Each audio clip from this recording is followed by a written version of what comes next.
Assalamualaikum warahmatullahi wabarakatuh. Saya Denny Ramayana, Kepala SMA 1 Cikarang Barat.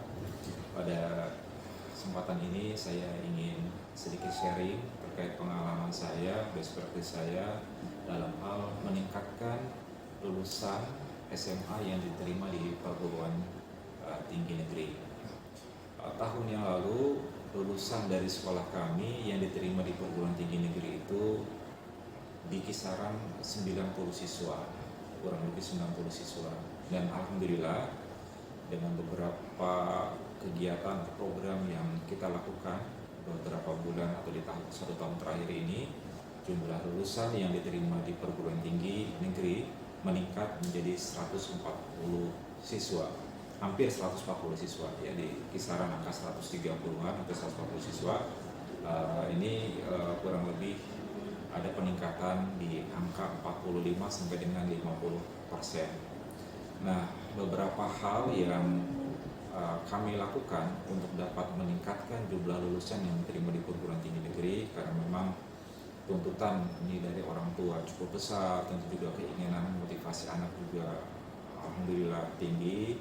Nah, sehingga kami berupaya sekolah untuk melakukan perubahan-perubahan, inovasi-inovasi terkait dengan program-program yang memang tepat dilaksanakan di SMA 1 Cikarang Barat ini untuk meningkatkan jumlah lulusan yang diterima di perguruan tinggi tersebut.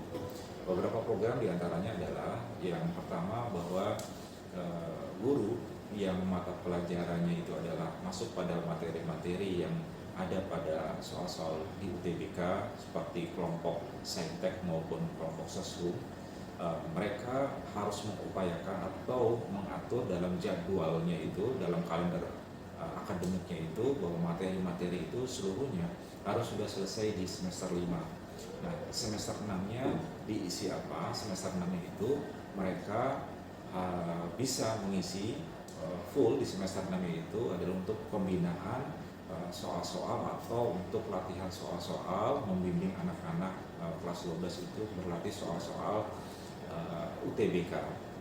Nah, itu yang pertama. Kemudian dilanjutkan lagi dengan kegiatan-kegiatan tryout. Nah, tryout ini ada yang dilaksanakan secara mandiri oleh Bapak dan Ibu guru di sekolah, tetapi juga di tryout ini juga kita menggandeng dengan lembaga-lembaga nasional, lembaga-lembaga pendidikan nasional. Contoh seperti misalkan EduBrain, ya, Genius dan sebagainya. Dengan EduBrain kita sudah bekerja sama, contohnya itu kita laksanakan kegiatan tryout.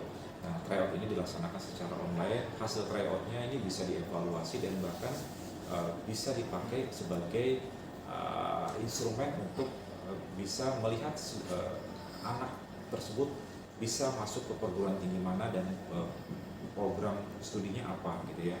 Dan selain itu juga dari soal-soal tersebut juga kemudian dibahas juga secara online oleh pihak EduBrain, pembahasan soal atau cara-cara penyelesaian dari soal-soal tersebut. Nah, kegiatan-kegiatan tryout ini berlangsung sebanyak 3 kali ya. Di semester 6 itu kita mengintensifkan betul anak-anak untuk belajar pendalaman materi dan juga latihan-latihan terkait bagaimana menyelesaikan soal-soal UTBK dengan cepat dan juga dengan benar gitu ya. Dan alhamdulillah ini membuahkan hasil ya, peningkatannya cukup signifikan, yaitu di angka 45 sampai dengan 50%. Nah, ke depan kita pun juga akan membuat inovasi-inovasi pembelajaran yang baru. Kita akan coba evaluasi, mungkin juga kita bisa menambah kerjasama dengan lembaga-lembaga studi yang lainnya dengan kaliber yang sudah kaliber nasional ya, staraf dengan bimbingan lembaga pendidikan nasional yang lainnya. Dan juga mungkin kita akan membuat program atau menambah kita juga berencana juga akan menambah buku-buku ya, buku-buku di perpustakaan, lebih kepada buku-buku yang berkaitan dengan UTBK, yaitu buku-buku kumpulan-kumpulan soal tentang UTBK dan cara penyelesaiannya. Nah, buku-buku ini ada yang nanti buku-buku manual, juga ada buku-buku yang sifatnya digital. Itu saja beberapa best practice ya, beberapa pengalaman yang kami lakukan di SMA 1 Cikarang Barat dalam upaya untuk meningkatkan jumlah lulusan diterima di perguruan tinggi negeri. Demikian, Assalamualaikum warahmatullahi wabarakatuh.